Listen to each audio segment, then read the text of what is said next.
While cats don't work like how working dogs work, they aren't exactly couch potatoes like most people think. This is why, for cats, just lounging around the house, eating meals in 2 seconds out of a bowl, and having no real playtime can not only make them very bored but can also decrease their quantity of life. So, today we're going to be looking at enrichment and all the ways how simple tweaks can make your cat's life so much more better and interesting.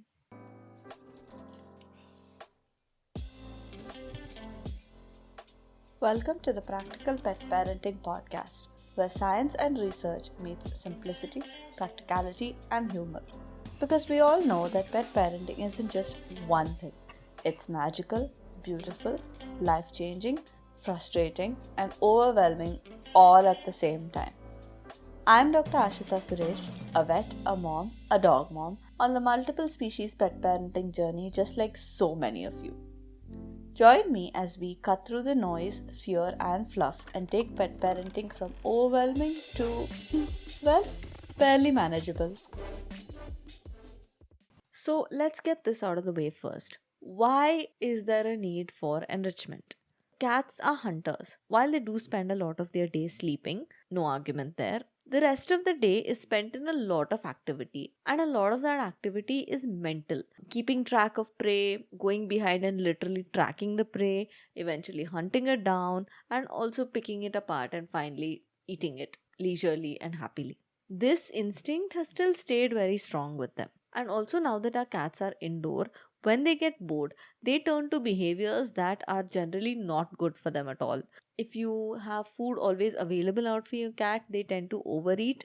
They may also overgroom, as in, keep licking themselves to the point where, their skin gets red and their hair falls out. They may pee and poop outside the litter box, always a sign of protest.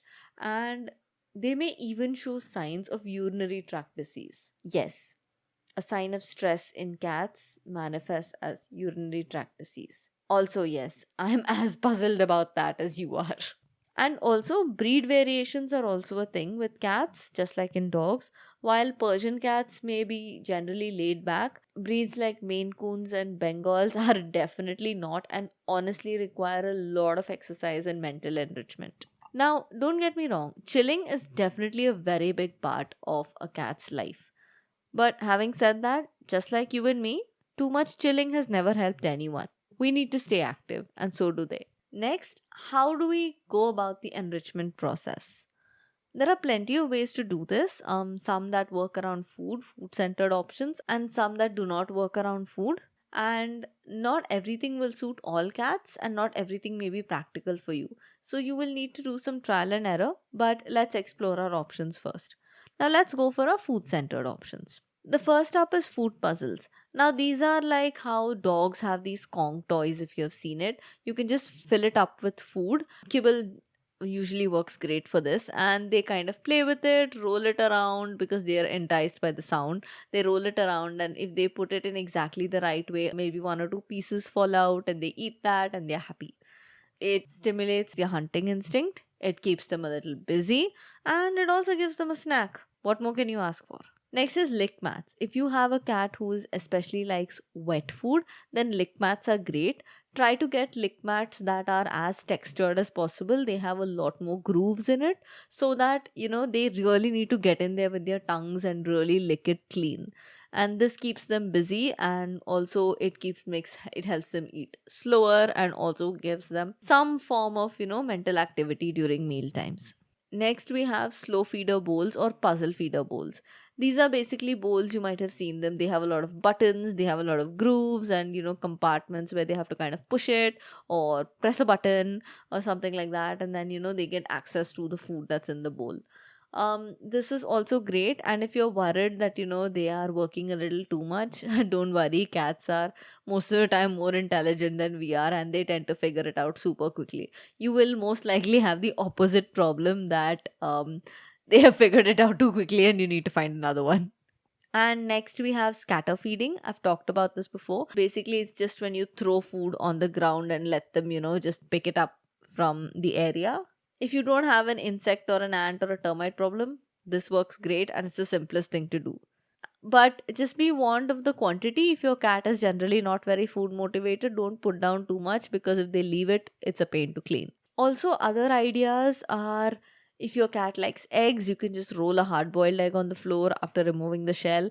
And in summer times, ice cubes also work great. And the cubes don't have to be just water. You can also freeze things like soup or broth and give it to them.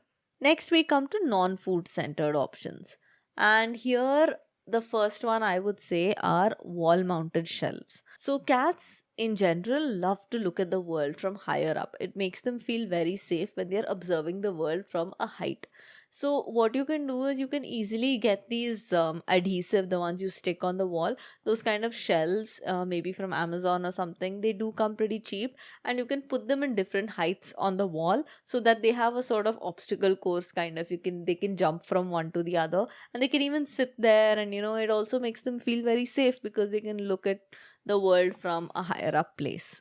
Next, we have cat trees. Cat trees are a ready made and a more fancier option than the DIY one that I gave before.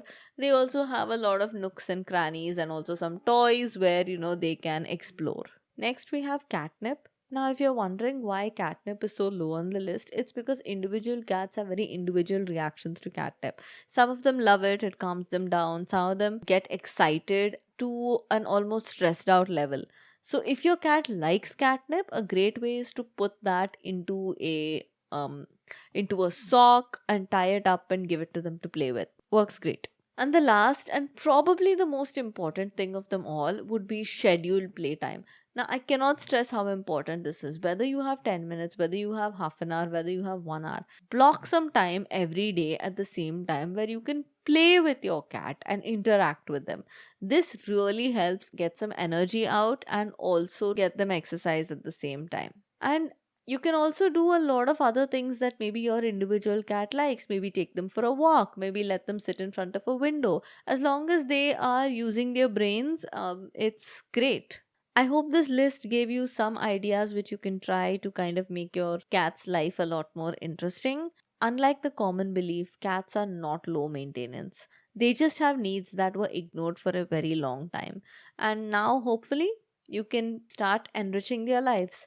Pun intended. Thank you so much for listening to the Practical Pet Parenting podcast. If you found this helpful, don't forget to follow, rate, or review. Whatever your podcasting app allows you to do it. You can also find me on Instagram at Indian Pet Vet and read more at practicalpetparenting.com.